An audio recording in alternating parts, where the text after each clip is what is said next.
महिला अत्याचार हैं और दलित अत्याचार हैं, उसमें हमने देखा आज अभी जो समीक्षा कर रहे थे, गत समय में न केवल संपूर्ण अपराधों में गिरावट आई है बल्कि साथ साथ रेंज में महिला अत्याचार और अनुसूचित जाति जनजाति के साथ भी अत्याचारों में गिरावट आई है। अब इसको हमें आगे बरकरार रखना है, साथ ही ये सुनिश्चित करना है कि दलितों पे और कमज़ोर वर्ग पे किसी भी तरह के अत्याचार की किसी की का दुस्साहस ना हो, और यदि कभी ऐसा कोई घटना हो तो उसमें बहुत प्रभावी कार्रवाई हो ताकि भविष्य में इस तरह के अपराधों पे और रोक लग सके। जोधपुर रेंज की आज हमने यहाँ पे सारे पुलिस अधिकारियों के साथ बैठक आयोजित की है, और जोधपुर रेंज जैसा आप सभी जानते हैं कि काफ़ी कारणों से बहुत महत्वपूर्ण रेंज है, न केवल अंतर्राष्ट्रीय बॉर्डर की वजह से बल्कि साथ ही साथ जिस तरह से गत समय में औद्योगिकीकरण हुआ है और नए यहाँ पे संयंत्र लगे हैं, तो उसके कारणों से और जो चुनौतियां हैं उनको लेके हमारे जो सारे पुलिस अधीक्षकगण हैं इस रेंज के, उनके साथ आज यहाँ पे बैठक आयोजित की गई है। सर, क्या आवश्यक दिशा निर्देश दिए गए हैं, किस तरीके के इशू भी आए हैं जो संवाद के अंदर? अंतर्राष्ट्रीय बॉर्डर के संबंध में जो विषय हैं उसको ध्यान में रखते हुए कुछ चर्चा की गई है कि किस तरह से जो चुनौतियां इसकी जो भौगोलिक स्थिति है उसकी वजह से आती है, क्योंकि हमारे 100 गांव ऐसे हैं जिनका अंतर्राष्ट्रीय बॉर्डर लगता है। इसके अलावा जो मादक द्रव्यों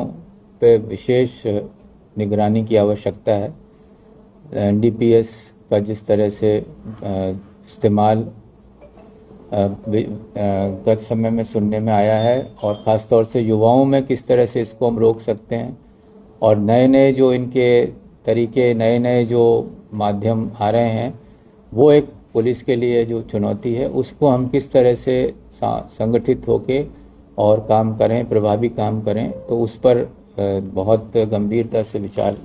किया जा रहा है। और साथ ही साथ जो इसके लाभ लेके जो तस्कर हैं उनकी संपत्तियों को किस तरह से नष्ट किया जाए, उनको उसका लाभ नहीं लेने दिया जाए, उसके लिए हमारी इन सबसे बात की गई है। सर, आने वाले वक्त में क्या कुछ नवाचार देखने को मिल सकते हैं बेहतर पुलिसिंग को लेकर के, क्योंकि हाल ही में जो कुछ घटनाएं हुई वो पुलिस विभाग के लिए भी ठीक नहीं थी, तो आगे क्या कुछ एक्शन प्लान आपका उसको लेकर के रहना वाला है? नवाचार से ज़रूरी ये है कि जो हमारी जो बेसिक पुलिसिंग है, जिसमें हमारी गश्त की व्यवस्था है, हमारे लोगों से जुड़ने की जो व्यवस्था है, अपराध नियंत्रण के लिए जो अपने जो जनता के माध्यम से जो हमें सूचनाएं समय पे मिल सकती हैं उसको प्राप्त करने की, और लोगों में ये विश्वास पुलिस के प्रति बनाए रखने की जो ज़रूरत है, तो अगर हम उसको ही ध्यान में रखते हैं तो बहुत हद तक हमारे से लोग जुड़ते हैं और हमें अपनी समस्याएं के साथ साथ और उनके आसपास होने वाली गलत गतिविधियों की भी सूचना समय पे देते हैं। तो उसके लिए हम चाहेंगे कि हमारा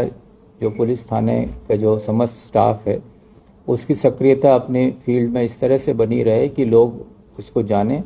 लोग उस पर भरोसा करें, और किसी भी समय उसकी हमारी मदद की ज़रूरत हो तो वो निसंकोच उस तक और हम तक पहुंच सकें।